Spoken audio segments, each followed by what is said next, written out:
The following is a theory, not a spoiler. With Dragon Ball Daima, we know that Toriyama will be borrowing ideas from Dragon Ball GT and Dragon Ball Heroes to incorporate into this new anime. And one of the questions, in fact, the most frequently asked question I got in my stream from a couple weeks ago was, what about Super Saiyan 4? And Super Saiyan 4 being in Daima has been speculated for quite some time now, all throughout the fandom. But did they accidentally give us clues to Super Saiyan 4 in the final trailer? And if so, what does this mean for this extremely popular transformation possibly being in Daima? We'll talk about that and more next. Stay tuned, watch it all the way to the end. I was pleasantly surprised that the man known as Zed, the producer of the music for Dragon Ball Daima's intro and outro, was rocking a shirt from the Geekdom 101 store. That means that he is a member of the Geek Army. Somebody who worked on Daima is a member of the Geek Army. And guess what? You can get this too. Right now, back in the Geekdom 101 store, the vintage Dragon Ball Super Mario Bros. 3 Fusion merch. You can get shirts, hoodies, different types of styles. You can get an art piece, and it ships anywhere in the world, almost anywhere, in various colors and sizes. Only available for a limited time. Do not wait. Get yours today. The link will be down below. So the speculation about Super Saiyan 4 being in Daima has been running rampant. Now, obviously, because Dragon Ball Daima is a completely different story than GT, just borrowing aspects of it, like what Toriyama did with Dragon Ball Super Broly, borrowing aspects of the original Broly trilogy,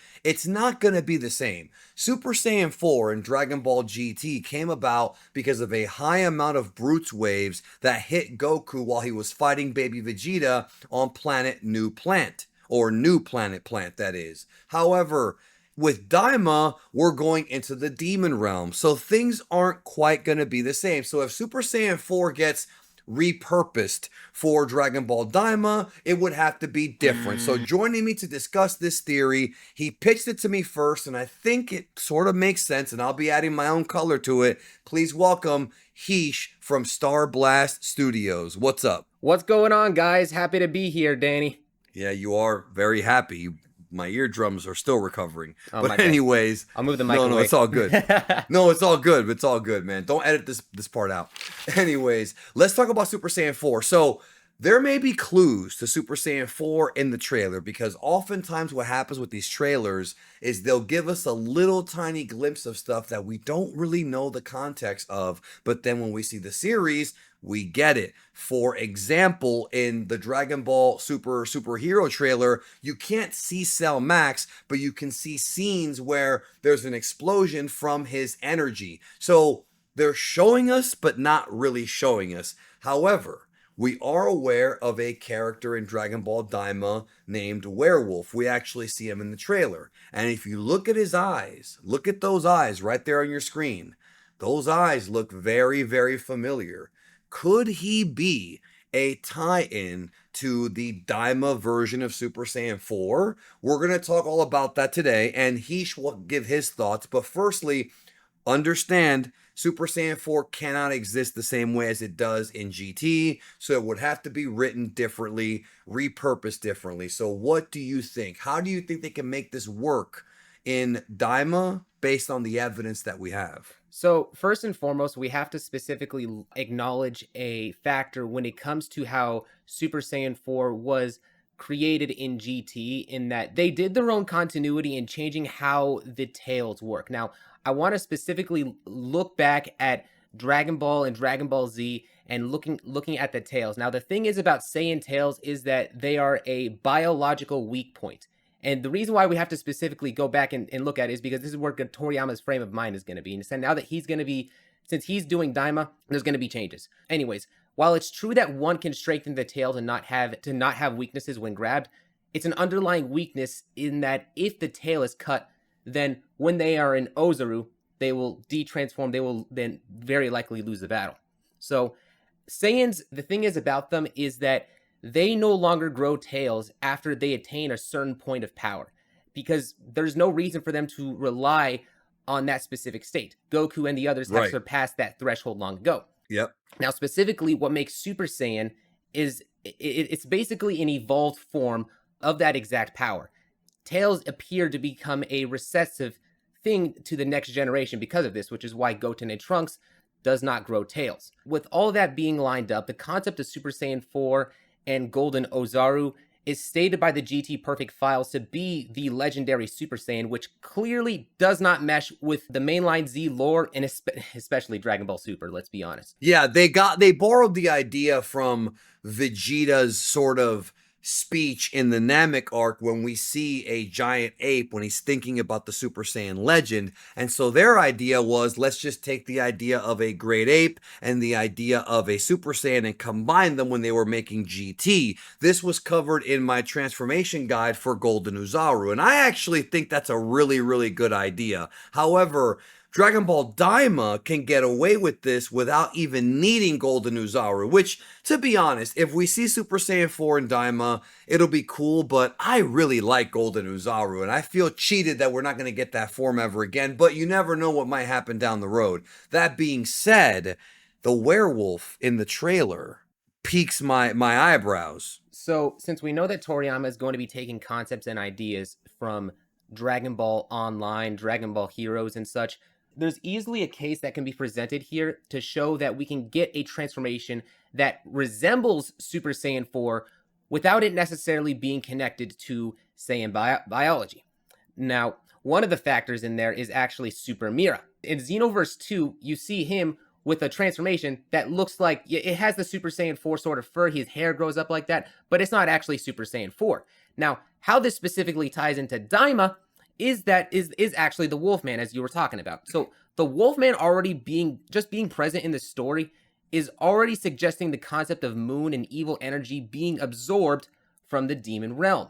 So right, a lot of theories was that if Goku was to be influenced by the demon realm, if the energy of the demon realm was going to, factor into his energy, that can turn into a method in which the transformation that Goku would acquire in Dragon Ball Daima would be something that resembles Super Saiyan 4. So specifically, like you were mentioning earlier, when we just look at the eyes from the Wolfman, the lines underneath his eyes... Yeah, the dark spots under the eyes, which I have in real life, but I'm not Super Saiyan 4. Yeah, he looks... It's the same Super Saiyan 4 eyes. And the thing about Super Saiyan 4 is, because of the fur and, sort of the Sun Wukong-esque look, it's supposed to be a more bestial, more savage form. In fact, on the streams I've done talking about if they were ever to bring that form back, I call this Super Saiyan Primal. That's my name for it, my fan-made name for it if it ever comes back. So with that being said, it would make sense that if you look at the lore of the Wolfman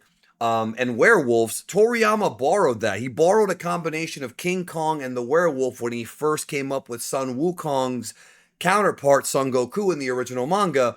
Goku looks at the moon, becomes a great ape. It's the same thing that a wolfman would do. He becomes a werewolf by looking at the moon. Now, here in Dragon Ball Daima, we already have a wolf in the trailer. So it would logically make sense that Goku maybe gets bit by the wolf, because the way it's supposed to work in the original lore of the werewolf bites you and you become a werewolf. You get the DNA inside of you. So it could be the case. Now, the issue is, what about the moon? Is there a moon in the demon realm? Well, we do not see a moon, but we do see a green spherical planetoid, and there is a moment in the trailer where Goku's eyes open that I thought was him tapping into Super Saiyan, but it could be him looking at this orb, this spherical planet looking thing, and that might be the radiation or whatever energy compound Toriyama and Toei come up with, evil energy, to make him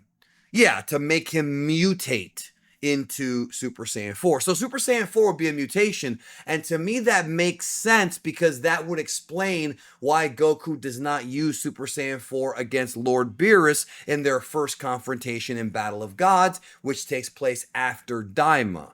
So they could actually get away with sneaking in a version of Super Saiyan 4 and still keep the timeline consistent, and maybe down the road, if they ever want to revisit it or, do something similar, they can always bring it back, just have it to where Goku can only access that form from within the realm of the demons.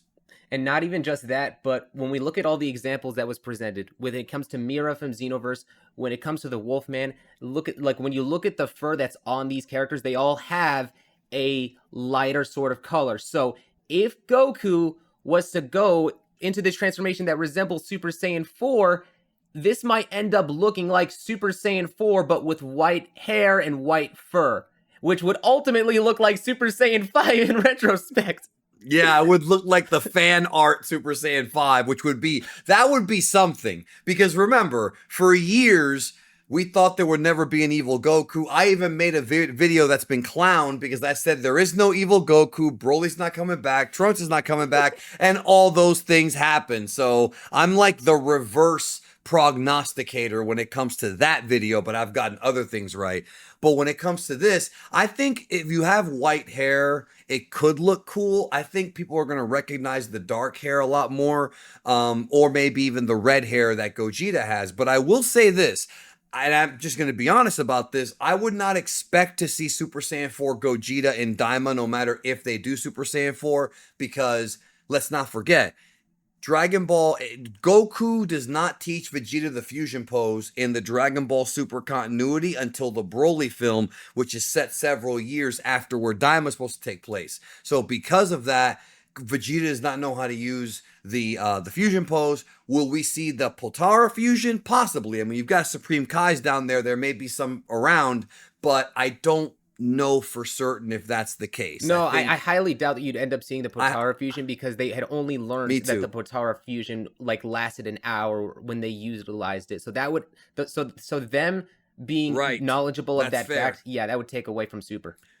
Yeah, I think some people want to see the fusion, and I get it because fusion's very popular, but that doesn't mean we might not get that down the road. I mean, we talked about how this Daima is going to be Toriyama's last anime project as far as him working on a long-running show, but the rumors of there being more coming after that are there, possibly with Toyotaro taking over in the future or something else, but the future does remain unclear as of this point. What do you think, man? So, final thoughts. Are you betting on the white hair? I'm betting on the white hair. It really just makes the most amount of sense to me. I mean, the fact of the matter is that when it comes to just looking at the concepts, because we know how Toriyama loves to take from all sorts of different concepts and then mesh them all together. Demons have always had like, Super Saiyan looking transformations that can already be attributed if they were to add that into actual Saiyans. I mean, look at Fu, for example. The way that his hair spikes up in Dragon Ball Heroes is a decent example of that. And so I can easily see that being a natural way for them to incorporate a resemblance of Super Saiyan 4 in that specific way for Goku, which would only function for him while he is in the demon realm. That is the key here. That would have it make sense, and therefore it wouldn't break the continuity. It wouldn't make the events after not mean as much, although it would be strange if maybe they never acknowledge it, but it could also be like what happened in the original Dragon Ball where Goku turned into a great ape a couple times and lost his memory. He doesn't remember being a great ape. So if Goku does become this Super Saiyan 4 werewolf, that would mean that he might not remember it. So that would be a way to kind of get around that. Just the fact that everyone's getting turned into kids in Daima and no one is talking about that ever happening in Super suggests to me that there could be a case where their memories are wiped at the very end and then I hope not. No, I don't want that. But then the memories come back, which specifically helps it lead into the movie that I know that they're working on that helps connect Daima into like makes Daima relevant into the further continuity with Dragon Ball Super at a later point. But that's a theory for another day.